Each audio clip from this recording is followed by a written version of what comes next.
আজকে এই সৃষ্টি সংঘের মাসে অনুষ্ঠিত এই বিশাল জনসভার সম্মানিত সভাপতি আমাদের মাঝে উপস্থিত রয়েছেন, যাকে কেন্দ্র করে আজকের এই মহাসমাবেশ।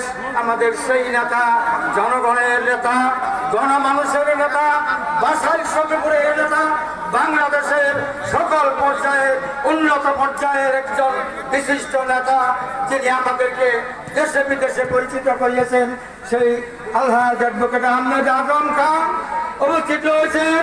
আমাদের বিএনপি সহ অঙ্গ সংগঠন এবং সহযোগী সংগঠনের নেতৃবৃন্দ এবং এই বিশাল জনসভায় উপস্থিত সচিববাসী, আপনাদেরকে আর কিছু বলতে চাই না।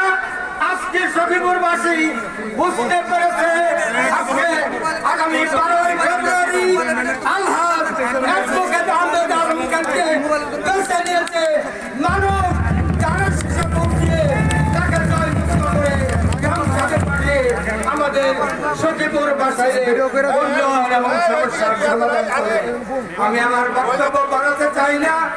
পরিশেষে সকলকে দৃঢ়ভাবে কাজ করার আহ্বান জানিয়ে আমার বক্তব্য এখানে শেষ করছি। ধন্যবাদ সবাইকে। আসসালামু আলাইকুম।